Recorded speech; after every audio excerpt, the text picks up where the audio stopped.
Esteemed Mr. President, dear friends, we are very glad to see you.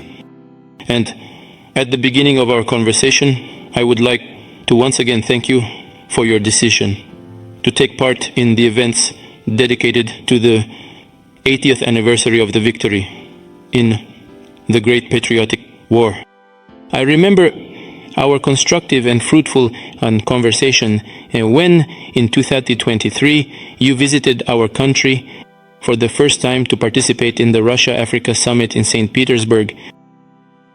Your current visit to Russia for the celebration of the 80th anniversary of the victory is highly symbolic and reflects the friendly nature of Russian-Burkinabe relations. I would also like to recall the contribution of your country to the defeat of German Nazism and its satellites. About 30,000 residents of present-day Burkina Faso fought as part of the forces of the anti-Hitler coalition in the ranks of the Fighting France formations under the leadership of the legendary son of the French people, General Charles de Gaulle.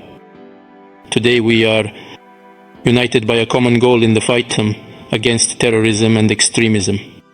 We will continue to assist the Republic in restoring law and constitutional order and provide support in suppressing radical groups that remain in certain areas of Burkina Faso. Over the past 2 years, we have made significant progress in developing mutually beneficial cooperation in various fields. At the end of 2023, after more than a 30-year hiatus, the Russian embassy in Ouagadougou resumed its operations. A regular political dialogue has been established. Although the volume of trade is still quite modest, it is nevertheless increasing. And this is a positive trend. Of course, it is important to maintain this trend. We need to work together to further strengthen economic ties and diversify mutual trade.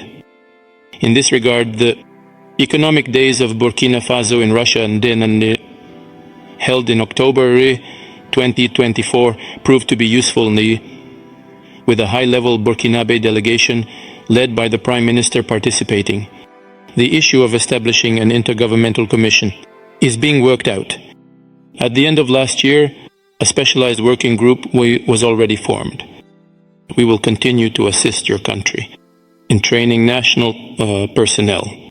In 2024-2025, the quota of Russian government scholarships for citizens of Burkina Faso has been increased by more than 2 times.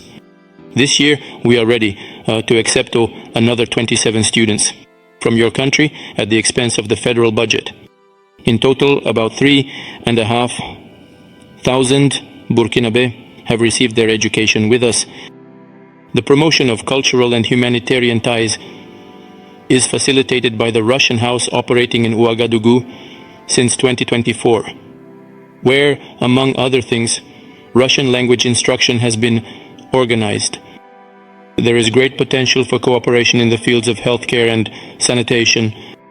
Quite recently, on April 24th and 25th, Ms. Popova visited Ouagadougou. We are ready to conduct joint scientific research, develop laboratory infrastructure, and train specialized professionals.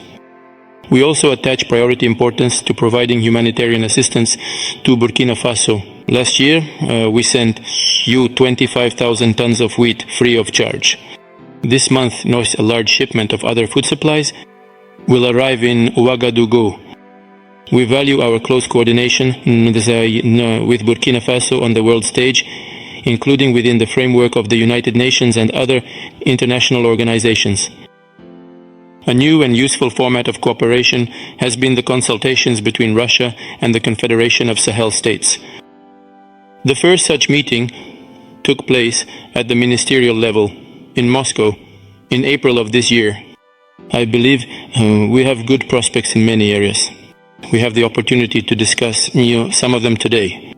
Thank you for your attention.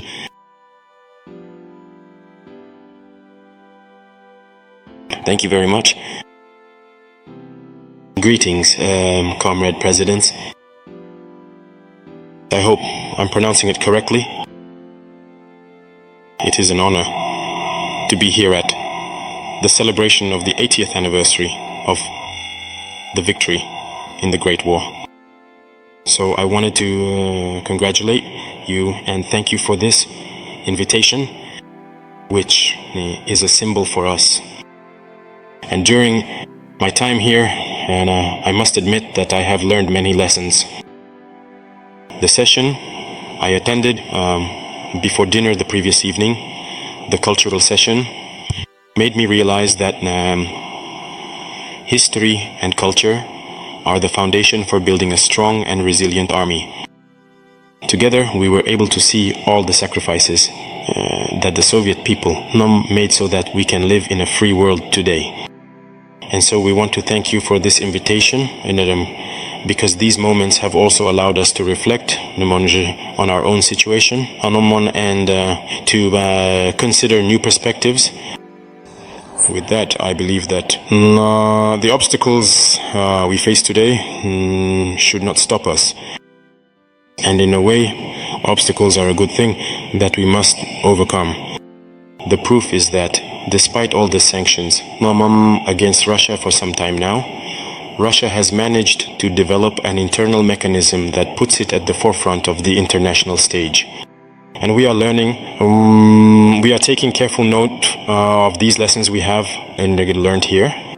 And even during the parade, I must say that I was amazed to see the succession of vehicles that marched before us, especially from the legendary T-34 tank, which was victorious during the Great War, to today's modern tanks. How much the Russian army has modernized, how much technology has contributed to strengthening this army. And in this context, we hope that the cooperation we have can be strengthened exponentially. I would like to thank you already for everything that has been done for us, especially the scholarships that have been granted to Burkina and which will increase.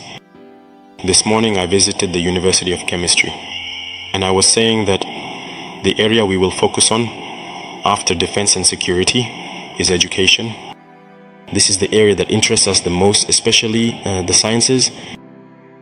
Russia needs to help us train our youth, particularly in the field of science, so that we can develop machinery in our own country, whether it is machinery for the military or machinery for industry, because only in this way will we be able to develop within Africa. The war that is being imposed on us today, and we believe, is also just another manifestation of Nazism. Because the terrorism we are facing today is not really terrorism, it is imperialism. It is our land that interests those who are fighting against us. And so, ending this war, having a strong army, and launching the development of our homeland, this is the essence of our struggle. And we are counting on you, especially to train our personnel. Because cooperation, as is often said, in Africa, we tend to make a lot of requests. We know that you are engaged in a special military operation. We understand all the challenges involved and the future, which is certain for the whole world, where we can understand that.